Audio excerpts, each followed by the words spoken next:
Sebelum lanjut nonton video ini, teman-teman yang belum subscribe, sekali lagi Kang Idan mengingatkan di subscribe dulu. Kemudian setelah nonton videonya jangan lupa like dan komen. Sekali lagi subscribe dulu ya teman. Assalamualaikum warahmatullahi wabarakatuh. Teman-teman, kembali lagi di Kang Idan 93 channel. Apa kabarnya teman-teman semua? Semoga teman-teman dalam keadaan sehat walafiat, tetap dalam lindungan Allah Subhanahu wa taala. Oke, kali ini masih tetap ya di seri peninggalan ataupun sejarah dari Pangeran Diponegoro, karena Kang Idan sangat tertarik dengan asal-usul sejarah beliau. Tuh mulai dari kecil sampai beliau diasingkan di Makassar dan beliau meninggal di sana. Dan pada saat pengasingannya pun beliau membuat atau mencatat ceritanya pada saat perang ataupun itu di dalam Babad Diponegoro yang ditulis oleh beliau sendiri.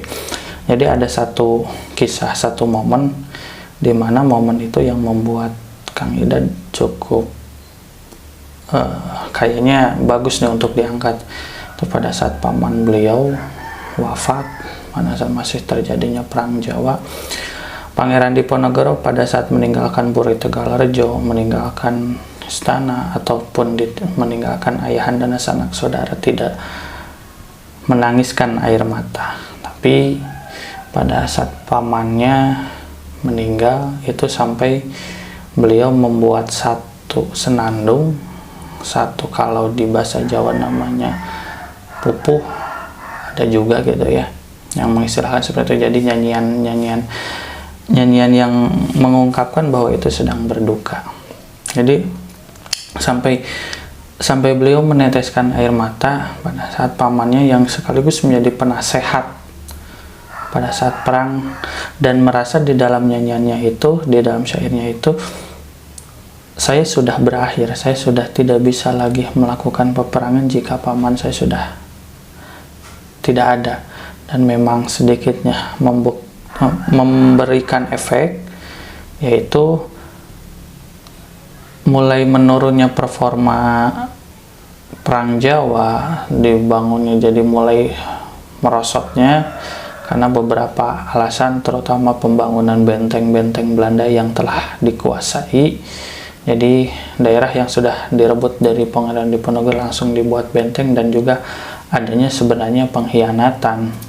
Nah, itu yang menyebabkan merosotnya sampai pada akhirnya ditangkap di Magelang. Ditangkapnya itu bukan ditangkap secara perang, tapi dijebak, dijatuhkan secara militer, harga dirinya dijatuhkan, terus diasingkan sampai ada pada saat disergapnya itu kan beliau duduk di satu kursi, dan bekas saking marahnya itu, menahan amarahnya itu, genggaman itunya masih ada bekas genggaman di kursi itu, dan sekarang ada di museum. Diasingkan mulai ke, kalau tidak salah, dari Tondano sampai pada akhirnya di Makassar, di benteng, salah satu benteng Belanda ya. Diasingkan di sana sampai meninggalnya di sana. Beliau merindukan sanak saudara di Jogja. Malahan sekarang untuk merestorasi, untuk menyusun kembali terah-terah Diponegoro, ada seseorang ya yang menjadi paguyuban terah Diponegoro, itu Pak Kang Roni Sadewo, ataupun kalau diitunya di Jawanya Mas Roni Sadewo. Itu beliau juga masih keturunan langsung dari Pangeran Diponegoro, silsilahnya ada.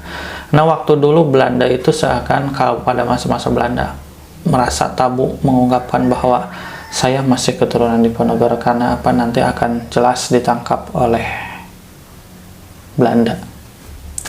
Mulai disusun, mulai adakan pertemuan penelitian kesana kesini, dan beliau menyusun karena panggilan hati sebagai putra keturunan dari Pangeran Diponegoro. Adapun gosip menjauhnya antara keluarga kerajaan dengan terah Pangeran Diponegoro itu bukan hal kita gitu ya. Tapi momen yang paling Pangeran Diponegoro tidak pernah menangis apa yang sudah dia jalankan, beliau rela dengan takdirnya sebagai pejuang. Tapi ada satu momen memang sifat manusianya timbul pada saat pamannya meninggal, sama seperti halnya Nabi pada saat ditinggalkan oleh Siti Khadijah, istri tercinta beliau yang pertama, kemudian juga paman beliau Abu Thalib merasa nangis, dan Allah langsung menghiburnya dengan memperjalankan Nabi Muhammad, yaitu dengan disebutnya terjadinya Isra Miraj dari Mekah ke Baitul Maqdis, dari Baitul Maqdis ke Sidratul Muntaha, dibimbing dengan malaikat Jibril. Dan yang paling itunya di pada saat sudah memasuki alam lapisan langit ketujuh itu, malaikat Jibril tidak sanggup melanjutkan, hanya Nabi Muhammad dan Allah saja gitu. Allah menunggunya karena bukan sudah alamnya lagi, tapi Nabi Muhammad diizinkan. Itulah hiburan bagi seorang Nabi yang telah ditinggalkan oleh pamannya dan sekaligus istrinya karena saking berdukanya. Itu disebut juga tahun-tahun duka, sama seperti hanya Pangeran Diponegoro. Beliau berjuang membela harga diri negara, bangsa, dan keluarganya gitu. Sampai saat ini atas jasa beliau lah Indonesia merdeka. Asal muasalnya dari beliau teguh memperjuangkan kemerdekaan bangsanya. Mungkin saja kalau tidak ada perjuangan Pangeran Diponegoro, mungkin kita tidak akan mendapatkan kemerdekaan penuh.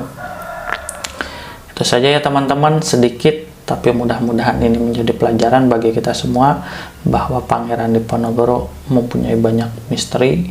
Salah satunya adalah tak pernah menangis, tapi pada saat ditinggalkan oleh paman tercintanya, penasehat, dan juga sekaligus panglima di lapangan pengatur strateginya, meninggal. Beliau berduka sampai menciptakan suatu syair kedukaan, dan sampai saat ini masih bisa kita temui teksnya itu di dalam internet juga, teman-teman bisa.